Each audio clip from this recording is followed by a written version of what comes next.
What's up, everybody? Welcome to episode 3 of the Yogz podcast. This week, Souph and I will be chopping it up, discussing all the highs and lows of UFC 249, the major storylines coming out, and what's next for the fighters involved. Let's go.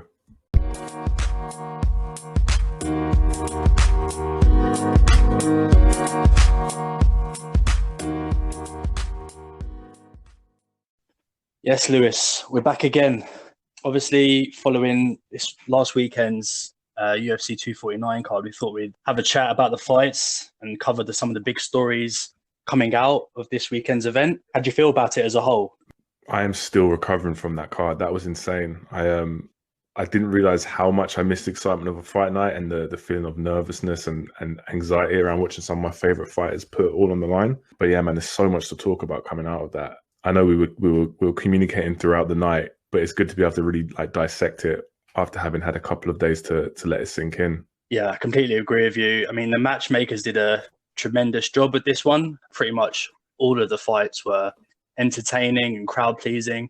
As well, the absence of the crowd was felt. The brutality of the fights were somehow more, when the shots were connecting and you could hear echo around the entire arena, that made it a lot more chilling. I mean, the event as a whole I'm happy to have mixed martial arts back in my life as a fan. And yeah, really excited to sit down with you today and talk about some of the fights that happened. Yeah, dude. You can say back in our lives. I heard you about to say our lives, and I think as a collective, we now it's an hour, right? We've been doing this for over a week now. I feel like we've become one entity. So yeah, on behalf of the Yogz family, I appreciate Dana White making this happen. Off the top, we can just talk about the main event, which is the end of one of the greatest runs we've ever seen in the UFC. But I think it also solidifies Justin Gaethje as an elite fighter now. I mean, yeah, what can you say? This was initially scheduled to be Tony Ferguson versus Khabib. That was the fight everyone was clamoring for. That was the fight that the UFC had tried to make multiple times. And 2 times Tony was injured going in, 2 times Khabib was injured going in, and then we had a world pandemic, which then ultimately caused the fight not to happen. With Justin Gaethje obviously winning, that's destroyed those hopes of getting that perfect moment. But now Justin Gaethje emerges as your lightweight interim title champion. So he threw the belt away. He was not happy to receive it. He's next in life for Khabib. How did you see the fight? What's your impressions of the fight from Saturday, the main event? It's a great summary, man, and definitely mourning the loss of the Khabib-Tony fight, as it seems it won't happen now. But the fight itself, man, it was electrifying, really was. The first couple rounds, they were both landing, they were both hurting each other. In the build-up to the fight, I kind of saw those leg kicks from Gaethje being really crucial to the fight, and he set about laying that foundation early by attacking the leg. We both acknowledge that Tony Ferguson always gets hurt, right? And I was just waiting for him to turn the pressure up and turn it up and turn the pressure up on Gaethje and start to slow cook him. And when he dropped him at the end of the second round, I was like, oh, here we go. Ferguson's actually going to really do what he does best. The excellent corner advice of Justin Gaethje, I felt, was paramount to the way he dealt with that fight going forward. I watched a video yesterday that was the BT Sport footage from the corners throughout the fight, and there was a real gulf in the quality of the instructions they were receiving. I think the power which Gaethje was hitting Ferguson with, we've seen Gaethje put his last 3 opponents away in the first round with that same power, and that is testament to how durable that Tony Ferguson is, right? I mean, yeah, he took a tremendous amount of punishment. Justin throwing missiles from rounds 1 to rounds 5. He was landing often on his face. The right hand, the overhand and the straight and the left hook were money for him. He was pretty much landing multiple times in a round. The damage began to wear on Tony's face around after round 3, and where he's obviously, I think he suffered an orbital break. But Tony Ferguson's chin is absolutely crazy. I mean, I think it's partly his cardio, partly his conditioning, which allows him to sort of keep his legs. Well, he buckled multiple times towards the end, but having that that Iron Man cardio, I think allowed him to withstand some of that punishment. I think the referee, stepped in at the perfect time. And sometimes, obviously, everyone likes to jump on referees for like Mario Yamasaki stopping the fight too late, and which the co-main event was stopping the fights early, as well as stopping them late, which we'll come to in our co-main event. But I think this was excellent work from the referee in this instant. Tony could not continue. His face had suffered so much damage, and obviously he's not going to quit. He's not one of them fighters that's going to throw in the towel. He's going to go. You're going to have to put him away. For the ref, who I believe was Herb Dean, for him to step in. So I think that was excellent call by him. Yeah, so if I've got to agree with you there, I always err on the side of caution when it comes to stoppages. I don't like to see fighters take unnecessary damage, right? And I think the referee did intervene when he should have. And I think Ferguson's reaction when he shook his head and took a step backwards, it was clear that he couldn't go on. And we're talking about one of the most notoriously tough individuals in the sport. And that's a guy that's never going to say, okay, I'm done. And I know I was critical about Pettis, and it came across that, the reasons I don't like him as a fighter is because he has quote unquote quit, which I don't have a problem with a fighter saying no mas. There's a culture in the sport where we look down on fighters for throwing in the towel themselves, saying they can't go on. And because of that mentality that it's a bad thing, we see fighters less inclined to do it. Now, I've got to say, I didn't think that Tony Ferguson's corner did the right thing in letting him come out for the 5th round. They should have thrown the towel, and they've got to protect their fighter. And I think the shots that he was taking, that's lifelong damage there. He's a man that's going to come out of that fight changed. So yeah, what do you think? Do you think Eddie Bravo and the rest of his corner should have intervened?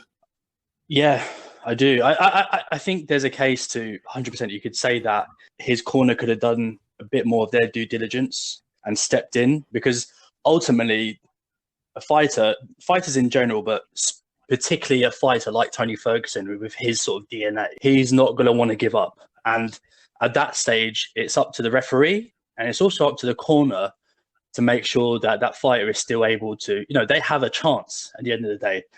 There's this kind of narrative sometimes you hear that like, oh, MMA is a crazy sport. Punches can land at any point, and there's so many ways to win, and there's been so many upsets.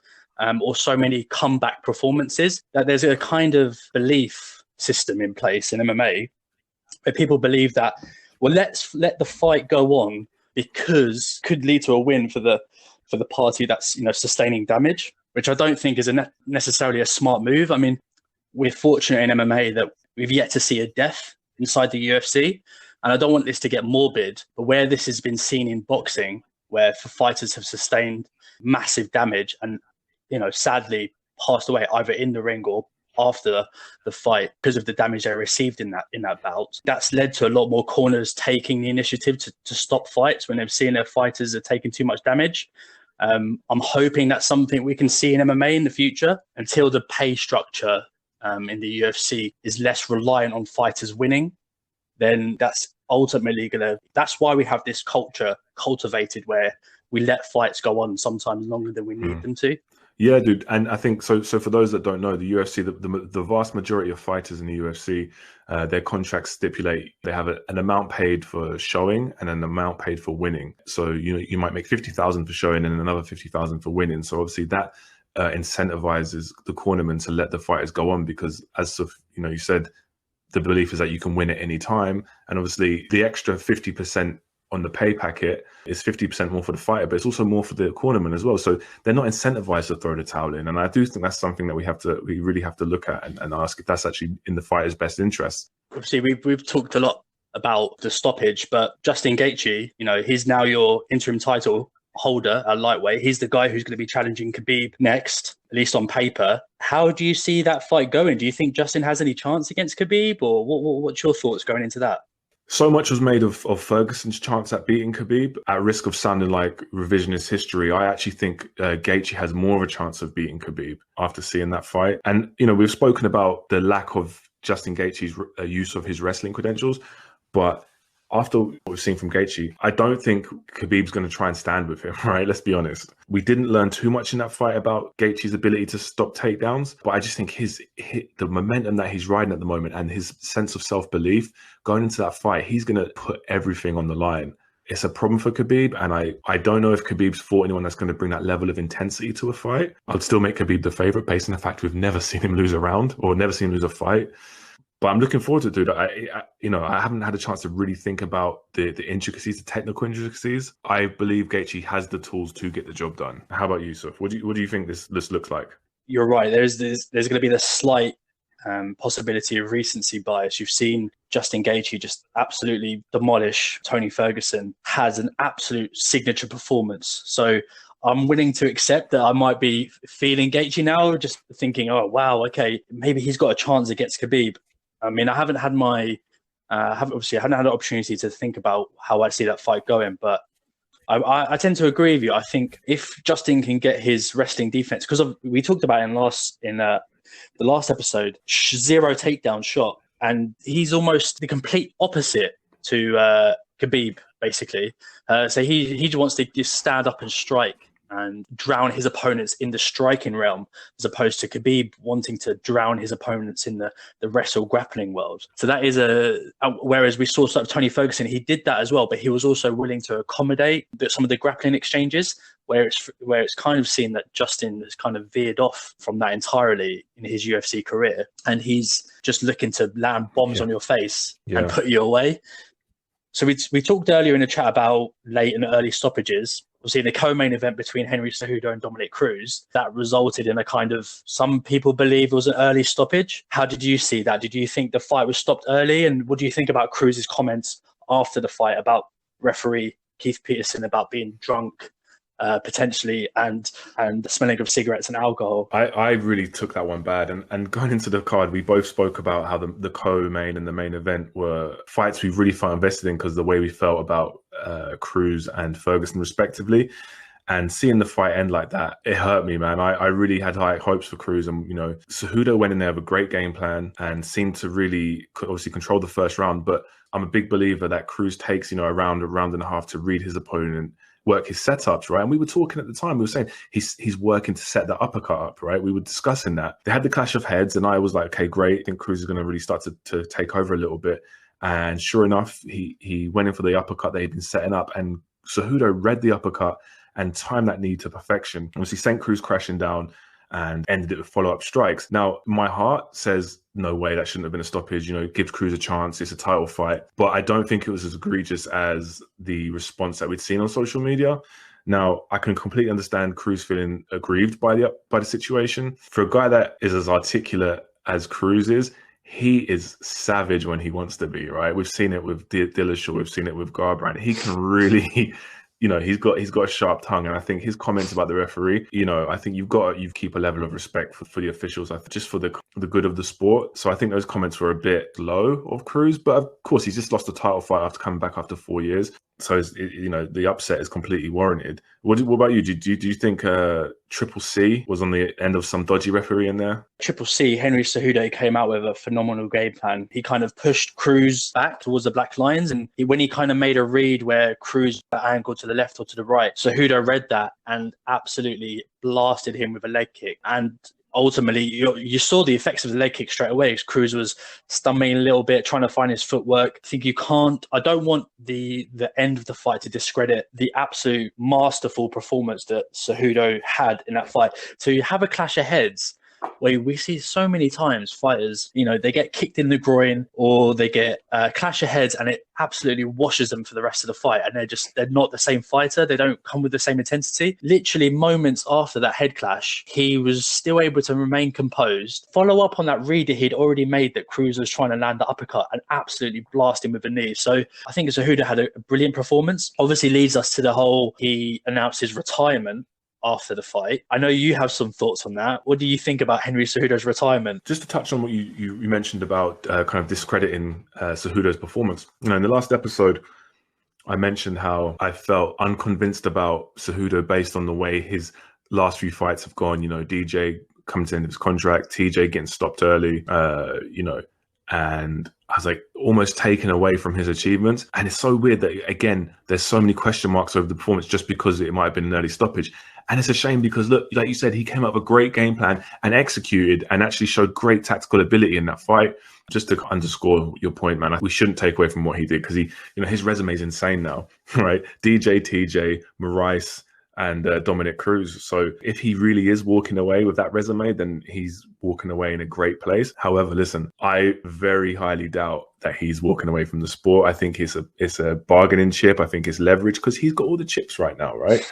And I think he's trying to leverage the UFC. Dana White didn't even look like he believed it. And normally, if it was so interesting to see that announcement of retirement in front of no crowd. He's talking this talk, and then no one's really paying attention to. I don't think we've seen the last of him. But if we have, for some crazy reason, then I have no idea where the division goes from there. And Souph, are you on board with this sort of? It almost felt like a WWE type of vibe, right? Leave it to the king of cringe to announce his retirement like that. In like you said, empty arena. It felt heartfelt a little bit, but then some of his comments in the post-fight presser where he was talking about, well, Dana knows the number. Maybe I'll come back. Maybe I don't. He kind of hinted towards a comeback, which maybe indicates that he feels, he's been talking about it for ages. He feels undervalued. He sees himself as the blue chip company man of the lower weight divisions, and he feels underappreciated, undervalued by the UFC. And after some thought, I think it's kind of a mixture. I think he's happy to walk away from the sport, which is a sad thing because he's still relatively young. He's achieved so much in such a small space of time. I don't think we've actually seen his full development as a fighter. As we said, like from the first DJ fight to the second DJ fight, the amount of growth he's shown, and this now 4 fight, 3 of them finishes that he's shown is spectacular. Yeah, I think he's happy to walk away, but he would prefer to just be appreciated by the UFC by essentially them paying him more. He can kind of go in any direction he wants right now in the organization, so I think it would be really foolish financially for him to walk away, and in terms of his legacy. And speaking of legacy, Dominick Cruz, what is this, the first TKO defeat of his career, and he's been out for 4 years. So what does this do for Cruz? Where does this leave him, do you think? It's tough, isn't it? Because, obviously we both picked Cruz in our picks in the last episode, and we felt that, perhaps he might be able to recreate the magic and capture the bantamweight title again from Henry Cejudo. With this result here, I don't know. I don't know where Cruz goes. I think that will kind of depend on whether Henry follows through on his retirement plans. Like, let's say he does give up the belt and then the bantamweight belt is up for grabs. Maybe Cruz can somehow, wing his way to getting another shot or another crack at the title against a Peter Yan or Aljamain Sterling. But it was a lot to ask, wasn't it? It was a lot to ask from Cruz, to come back from 4-year layoff, injured, slightly older, and then to recapture the title from Henry Cejudo, who's been collecting scalps from TJ Dillashaw, Demetrius Johnson, Moraes, and then you expect him to recapture the title from him. I mean, it was a hard ask. Maybe Cruz is, being the wily veteran that he is, maybe he finds a way to get back into the title picture. Yeah, and you mentioned Aljamain Sterling and Peter Yan, and let's not forget the fact that 135 has some killers in it, and I think within this cycle of, Dillashaw, Garbrandt, Cruz, and then we kind of, the division's moved on now to Cejudo. And maybe it is the time to give some of these contenders a chance, because Peter Yan is a problem. You've got Sterling, who's really coming into a good vein of form.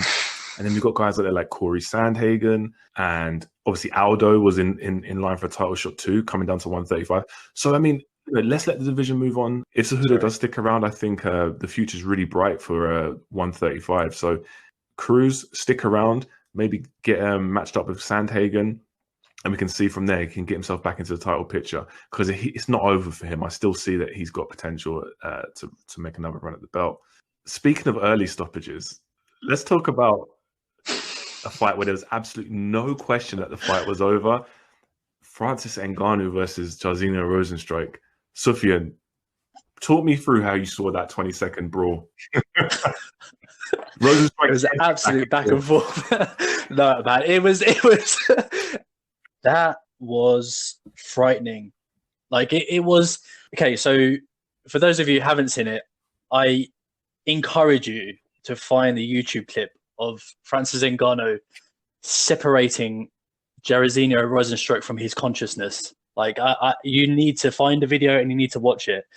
It's this is the crazy thing. We talked in last episode about seasoned strikers against would-be strikers, and then somehow they land a lucky punch, and it's not always the case that the more credentialed striker will win.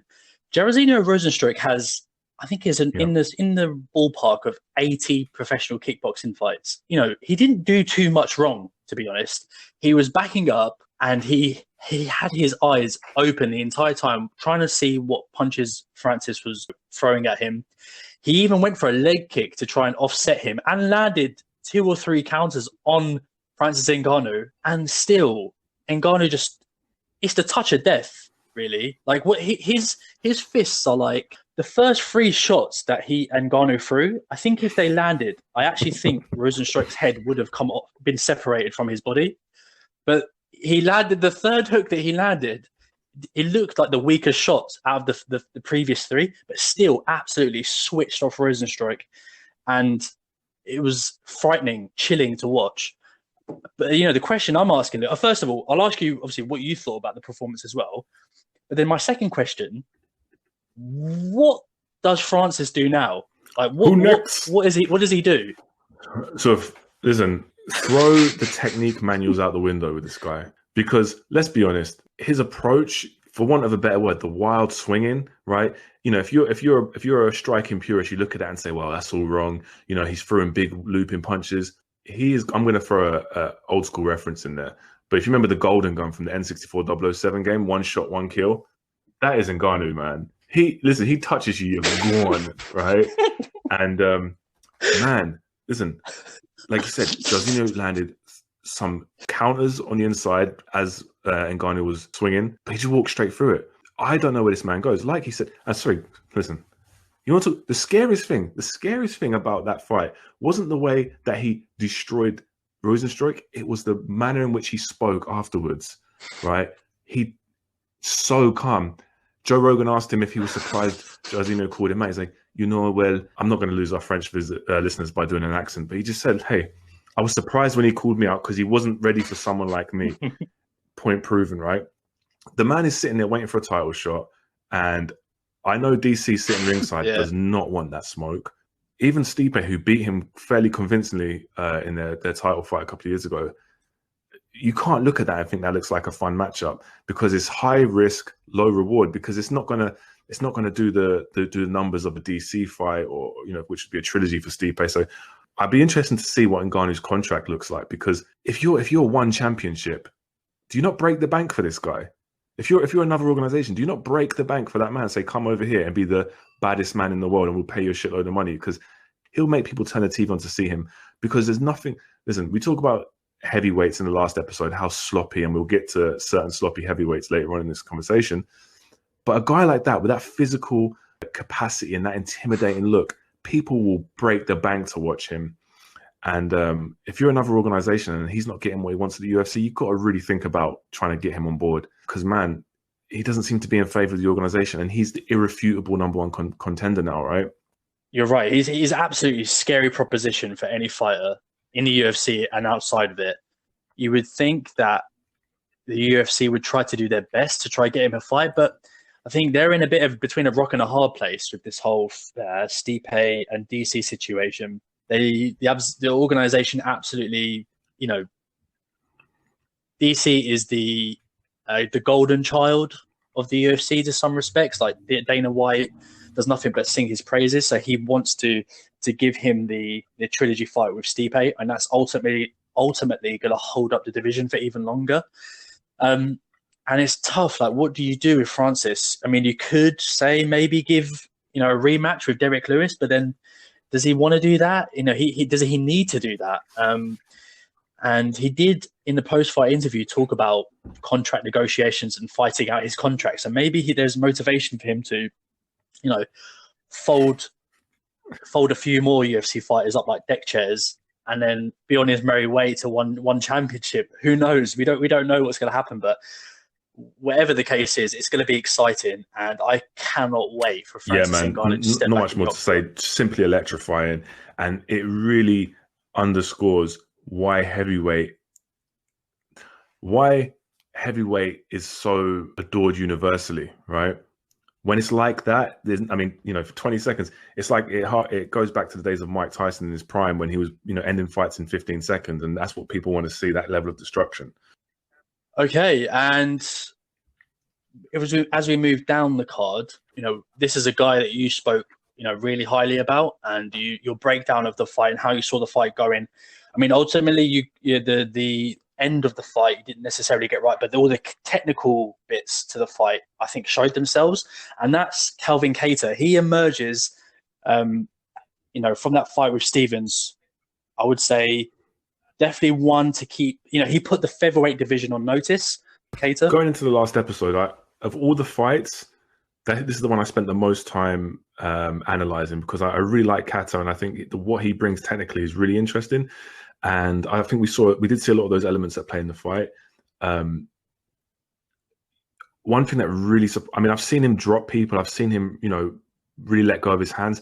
I did not see him putting Stephens away in that manner. That was exceptional. And if you want to make a statement, if you want to be known to the public, a card like this, that is taking full advantage of the showcase, isn't it? Ending someone with an elbow, a vicious elbow like that, unbelievable. And 145 is an interesting division. I expect Holloway to get a rematch with Volkanovski, but Kattar cannot be far off title contention now after that performance. Beating a gatekeeper like Stephens, I think, this is a guy that is really going to make a run in 2020, and I would not be surprised to see him land in a title fight this year. I mean, you're right. There's not too much to add. I think, more on the point of the fact, obviously, that we expected maybe a decision win where he would, outpoint Stephens and land some good shots and maybe hurt him, but Stephens is notoriously difficult to put away. In the first round, Stephens, I mean, I don't know about you, but he was looking good. He was looking on point. He was landing a lot of leg kicks. He was actually pushing Kattar and landing some serious strikes. And then in the second round, Kattar obviously was letting his hands loose a bit more, landing early and often on Stephens, and then, lands with that malicious elbow. Yeah, absolutely devastating. And you're right. I think, if they weren't watching already, they are watching. All the contenders in the featherweight division have got their eye on Calvin Kattar. Great analysis, man. Stephens did come out all guns blazing, which, you expect from him. For Stephens, I mean, there's not much to say about his next moves, really. He's a guy that we've just come to accept, might win to, lose to. That's the pattern of his career. Interestingly, missed weight by almost 5 pounds, which is, that's a problem. We might see a return to 155 for him. But, I mean, he's always involved in fun fights, and I think that kind of is symptomatic of his gatekeeper status. Our picks, they didn't go as smoothly as we'd have liked to. But if there's one fight that really tanked our bets this weekend, it was Fabricio Verdum versus Alexei Olynyk. Souph, man, what was going on in that fight? Oh, dude. I kind of saw it as maybe Verdum being able to capture his prior brilliance and get Olynyk down to the floor, or Olynyk even trying to initiate the grappling sequence and then Verdum proving to be too much for him. And then I think you also kind of lean towards, I think it'll turn into a striking competition between two, poor strikers. And, being a kind of dragged out decision where Verdum ultimately gets the nod. But what ended up happening, it was this, I mean, we joked about it, but it was pretty much like it seemed for a lot of it like a fight outside a kebab shop. And these two were just, throwing. Some of the striking affairs were it was difficult to watch, as well as, we've seen the brilliance of Verdum previously in his career, when he captured a title from Cain Velasquez and when he submitted Fedor. He's had these amazing moments. And to see him ultimately struggle against a fighter of, without being too critical of the caliber of Alexei Olynyk, who, for all intents and purposes, he's not world class. Like, he's had, an extensive MMA career where he's, finished opponents by submission, but he's a journeyman. And for Verdum to struggle with him like that, and when Olynyk got the fight to the floor, which he initiated in some of the instances, I thought, whoa, it's a wrap. Like, Verdum's going to light him up. When he was in his guard, Verdum's guard has, for a while, that was considered some of like the most potent weapons in MMA. It was Verdum's guard. If you got inside his guard, it was danger. But he had absolutely nothing for him. And it was just, it was a terrible fight. I didn't enjoy it. Of course, it made it even saltier with ruining the parlay or the accumulator. Yeah, we're looking at a man who's come off a USADA suspension, and he's a different athlete now. He didn't look the same. He didn't perform the same. And like I said, I can understand the strike. This is not a credentialed striker, understandably. But when it got to the ground, he didn't even have the athleticism to work his jiu-jitsu game the way we expected. That's a real red flag, right? That is not the same guy we saw in his glory days. And yeah, I think for Verdum, it's going to be hard to market him anymore in the UFC, I think, after that performance, because he was really appalling. No, yeah, I'd have to agree. Yeah, it was not a great showing by Verdum. Obviously, props to Olynyk. That's probably the best win of his career, I'd imagine. Yeah, agree. And yeah, I mean, for me, there's really not much else to say about that fight. What I'd like to talk about, though, is other standouts. Obviously, we talked about the fights on the top three fights, on the main card. Yeah, we did speak about the Luque versus Price fight going in, and that fight deserved to have a crowd to play to. That was unbelievable. It was a war, ultimately getting stopped due to a cut. But that fight was fantastic. They both put all on the line, and I think it kind of went the way we expected it to. I know you were really high on that matchup going in and going out of it. Yeah, 100%. I mean, that fight was absolute war. Nico Price is a maniac. Like he is an absolute lunatic. The amount of shots that he was taking, and he's this non-stop pressure fighter. He kept on coming for Luque.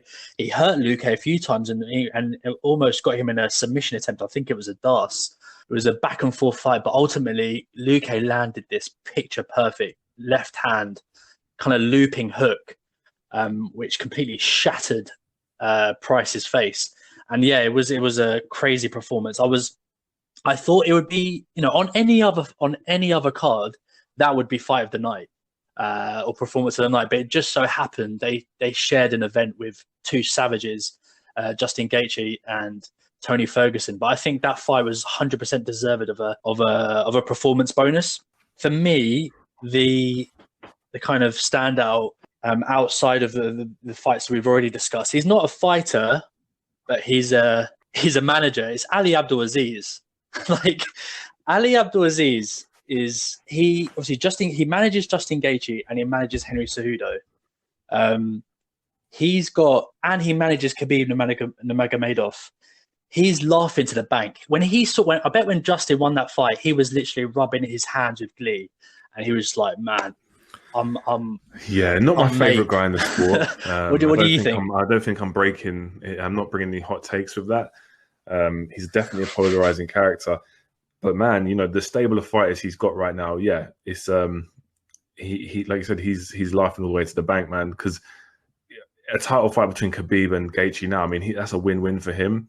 I'm always concerned by a conflict of interest when the manager is the manager of both fighters in a fight, right? And I think in the run-up to the Gaethje and Khabib fight, it's going to be interesting to see how that's negotiated. I mean, the difference is, in boxing, that would be a real problem because it gets down to purse splits, etc., etc. But we don't have that issue in the UFC so much because of the nature of contracts. But yeah, man, I mean, it's hard to knock his hustle at this point, right? I mean, he manages, Khabib. He's also got Kamaru Usman, Ali. Yeah, he does. Yeah, Kamaru Usman as well. Yeah, I don't know. Your boy Bryce Mitchell, man, that jiu-jitsu game was unreal. He most dominating performance of the night, 30 to 24 on some cards, some judging scorecards. So he really put a shift in. Yeah, Bryce Mitchell, he had an absolutely dominating performance over Charles Rosa. In jiu-jitsu competitions, it's often the case that brown belts will compete against black belts, and there's been many notable wins from brown belts over black belts. To be honest, it looked a lot like me grappling with my coach. People who practice jiu-jitsu, when they watch that performance, they've been in that scenario. They've been in that scenario when they have someone on top of them who's absolutely suffocating them. They're like 7 steps ahead of you, and they're pretty much doing whatever they want. And it's crazy to see that, obviously Bryce Mitchell, who's a brown belt, was able to do that to a black belt in Charles Rosa. Beautiful entries, beautiful takedowns, first of all. and then excellent setups for the arm triangle and the twister submission, which is one of the rarest submissions. And he was in that position like 4 or 5 times. It was absolutely mental. Excellent performance by Bryce Mitchell. I'm really excited to see what this kid can do, and his grappling prowess is definitely sets him above a lot of the competition in that division. Yeah, man, absolutely. I can definitely relate to getting absolutely destroyed by your coach and not knowing what's next. not know what the next move is. And the thing is about Bryce Mitchell, the sort of cult-like following that he's gaining from the fans, man, that's rare, right? That is rare. At a time in the sport when it's harder for fighters to bring their personality to the octagon with them, he's a guy that brings it every single time. And he's really got a unique backstory. Obviously, he drilled his own testicles with a power drill, and then obviously his comments about living in a trailer and stuff. He's really endearing, right? And it's going to be really fun to see where his career goes. Okay, so going into fight week, one of the matchups we were really interested in was Jacare versus Uriah Hall. And amazingly, late Friday night, the announcement was made that Jacare was pulled from the card due to testing positive for COVID-19. But when you heard that news, what were you thinking? I instantly thought, oh my God, they're going to cancel this event. Everyone's got coronavirus. I mean, I'm a person who overthinks things generally, and I'm easily quite worried. Especially when I saw that Jacare was, he was on the podium facing off against Uriah Hall. He was with Fabricio Verdum. He was with a few other fighters, and he was allowed to sort of, I would imagine he was allowed to sort of roam around the hotel as normal. He was wearing protective sort of mask and protective gear, but I instantly thought, oh my God, they're going to have to test everyone again. What if all these fighters have got it? Is there going to be enough fights that have been cancelled and the event's going to not ultimately go ahead? Thankfully that wasn't the case, and there hasn't been any reports of anyone apart from his cornermen contracting coronavirus. Do you think the UFC did a good enough job of sort of containing this? Yeah, man. So watching all of the media running up to the event, the embeddeds, etc., you could see they were making a real concerted effort to put fighter safety as number one. Everyone was using masks. They had separate areas, and they were really trying their best. But the reality is, sort of, if you're putting on an event that involves multiple people coming together, you're directly contravening public health protocol, and you're putting fighters at risk, right? I mean, they screened everybody, which is great, and they tried to take the precautions where possible. But the reality is, you're dealing with such an unknown. It's hard to take all necessary steps. For me, it does put a grey cloud over the event, because it shows that perhaps the UFC were too hasty and almost reckless for doing this. Yes, on one hand, they did everything they could to mitigate the risk. But on the other hand, they did the one thing that they shouldn't have done to mitigate the risk, and that was hosting an event, right? But that's how it's going to be going forward until this corona is under control and we have a vaccine. This is how it's going to be. And I really hope Jacare is okay. I hate to use this phrase, but it's a black eye to the sport a little bit. There's been a few publications, I think the New York Times, I think it was even Forbes as well. They've been quite critical of Dana White and the UFC for going ahead with this event, and with good right as well. Like, this kind of behavior is reckless. It could be seen as that way in the pursuit of money. Essentially, obviously they've said they've done it under the guise of bringing entertainment to fans, and people have been without sports events for so long that they're appearing to be sort of philanthropists in bringing entertainment to people. But when you pull back all the layers, ultimately it comes down to, it's about money, and they need the machine to keep on turning. They need the cogs to keep on turning. Cool. So I think that pretty much covers all the main talking points from the card. Really not sure what's next for some of the fighters we mentioned, and it's going to be interesting how the next couple of weeks unfold, because obviously due to the coronavirus, we don't know what the future of the sport's going to look like. Really, right? Long term, I mean, International Fight Week, when you'd expect some of these big names to fight, is probably not going to happen. And if it does, some of the international fighters won't make it. So it's really hard to know what's next. So it's going to be interesting to see what developments happen in the next couple of months.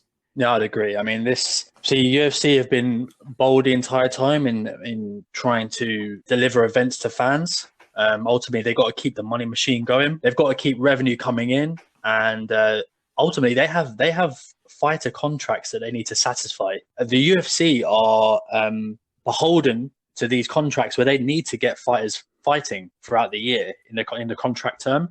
So obviously, given the circumstances with COVID, it's going to be difficult for them to satisfy some of those contracts. But that this event this weekend, it kind of filled me with a bit of hope that perhaps the UFC can still put some events on and keep fight fans satiated. But yeah, I mean, I hope that there were some lessons learned from this. And I mean, it's going to be hard for it, a circumstance like the Jacare situation to be avoided. But I'm hoping that with the events in the following week, that doesn't happen again, or at least I can try to avoid it as best as possible. Fingers crossed that this doesn't, set everything back for an extended period of time. I don't have to kill your vibe now after you've been recounting this great event, but we do have to talk about the week one of our picks challenge. Do we have to? We can leave it.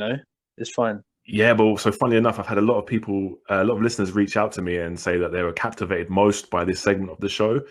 So I've got to give the people what they want, unfortunately. I mean, both of us we both pride ourselves on being quite astute bettors when it comes to UFC, but both of us whiffed on a few, man. So, I mean, obviously, we both whiffed on Verdum Olynyk. We missed on that. I picked up the first points of the night on the Esparza-Waterson fight, which, I had Esparza by decision. I'm not entirely sure she won that fight, but I'll take the 4 points. We both whiffed on Cowboy and Pettis. Harding de Castro we got wrong. We both called Qatar as the winner of Stevens. And then Ngannou Rosenstruck, we both picked up 4 points for Ngannou by KO. We both had Cruz, so we missed on that one. And then obviously going into the main event, result of the main event would dictate who won the week. And of course, I had Gaethje by KO, which of course he won. So I picked up another 4 points there, which means at the end of week one, the scores are 5 to you and 13 to me, which, is not bad for a first week. So what excuses you got? What excuses have you got for that shambolic performance? I mean, okay, first I want to start by congratulating you. The fact that you went out on a limb and picked Justin Gaethje. I mean, we both said that we wouldn't be surprised if Justin Gaethje picked up the win. I don't think anyone kind of saw the fight going like that, where he sustained, he remained composed for all 5 rounds and obviously beat Ferguson. That was a great pick by you. I mean, yeah, I don't have anything to say really, apart from congratulations, but it ain't over. We've got plenty more events to come, and I'm confident I'll be on top at the end of the season. No, absolutely, man. It's early days. I'm definitely not counting any chickens before they hatch. So we're going to forego doing picks this week because I feel like our listeners are a bit saturated with the MMA talk. So we'll probably get back to that in a couple of weeks. So it'll give you time to do some research, mate. Opens up Tapology. Yeah. Exactly. We're getting good at this now. I feel like I'm really pleased with the way the show's developing, and I'm so humbled by all the responses we're getting from people that we know about the show and people that we don't know. I'm loving some of the feedback. This is something that obviously we're really trying to make better every week. And of course, I know MMA is not to everybody's taste. And I've been interested. I think I shared with you, right? One of my friends messaged me saying, "Oh, I didn't know you liked anime." And I'm thinking, anime? I don't like anime. And I realized she misheard MMA as anime. I know it's not to everyone's taste. We are going to diversify the subjects a little bit going forward, right, Souph? No, 100%. I mean, we're cultured individuals. There is an array of subjects that I'm sure we can have some interesting discussion about. Obviously, at the end of the day, we're just a bunch of guys that like fights and enjoy the sports of mixed martial arts, and we want to share that with you. It's been really great, actually, being able to sit down and just talk with you as I would normally, to be honest, about the fights. And some of the feedback that we've got, it's been absolutely phenomenal, good and bad. So there's ways that we can, improve the chat as well. We want to do the best we can to kind of deliver a good content. But I think you're right. I think it's worth mentioning that this podcast isn't just for mixed martial arts. It's for obviously current affairs and other topics that we would like to discuss and kind of flesh out as well between us. Yeah, big plus one to that, man. So, we are going to bring you another episode later this week where we're going to get into some of the more important things in life, if there is anything more important than MMA. So, yeah, I just want to say thanks to everyone that supported us so far, and we're only going to get better. So I appreciate all the feedback.